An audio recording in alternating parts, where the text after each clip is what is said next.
सहारनपुर से हत्या का एक सनसनीखेज मामला सामने आया है, जहां 25 साल के सेना के जवान की गोली मारकर हत्या कर दी गई है। वारदात रामपुर मनिहारन के मंडी खेड़ी गांव की है। वहीं फौजी की हत्या के बाद पूरे इलाके में कोहराम मच गया है। गांव में तनाव का माहौल है।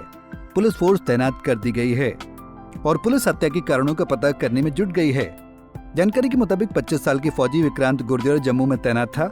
4 दिन पहले ही वो छुट्टी लेकर घर आया था।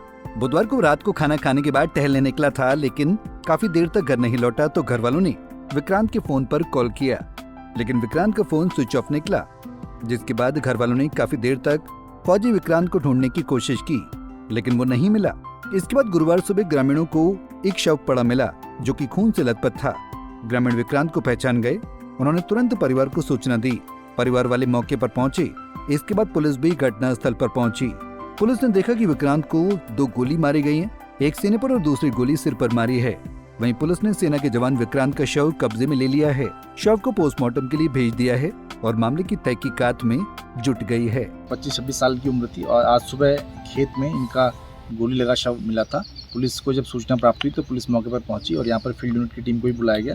यहाँ पर सारे जो साक्ष्य हैं वो एकत्र किए गए, घर वालों से वार्ता की गई और तो ये निकल के आए कल शाम को 7 बजे के आसपास ये अपने भतीजे के साथ मोटरसाइकिल पर गए थे बाहर और उनके भतीजे के द्वारा उनको बीच में कहीं छोड़ा गया। उसके बाद ये शराब लेने के लिए कहीं गए थे और उसके बाद ये यहाँ पर कुछ लोगों के साथ आए। उन सभी लोगों के बारे में पुलिस को नाम प्राप्त हुए हैं और उनसे पूछताछ की जा रही है और घर वालों की जो तहरीर है उसके आधार पर मुकदमा पंजीकृत किया जा रहा है और मृतक का जो शव है उसका पोस्टमार्टम की कार्रवाई उसकी की जा रही है और उसके आधार पर अभी अग्रिम कार्रवाई की जाएगी। मृतक फौजी विक्रांत की हत्या को लेकर एक नया एंगल निकलकर सामने आ रहा है। बताया जा रहा है कि विक्रांत के चचेरे भाई की 4 साल पहले चाकू मारकर हत्या की गई थी। 2 दिन पूर्व यानी 8 अप्रैल को विक्रांत ने कोर्ट में गवाही दी थी। वो इस केस के आखिरी गवाह थे और गवाही के लिए ही छुट्टी पर आए हुए थे। माना जा रहा है इसी वजह से शायद फौजी को गोली मारी गई हो। वहीं फौजी की हत्या के बाद पूरे परिवार का हाल बुरा है।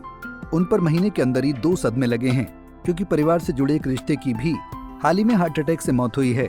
गुरुवार को उसकी भी 13वीं होनी थी, लेकिन 13वीं से ठीक पहले फौजी विक्रांत की हत्या हो गई। पंजाब केसरी टीवी के लिए सहारनपुर से रामकुमार पुंडीर की रिपोर्ट।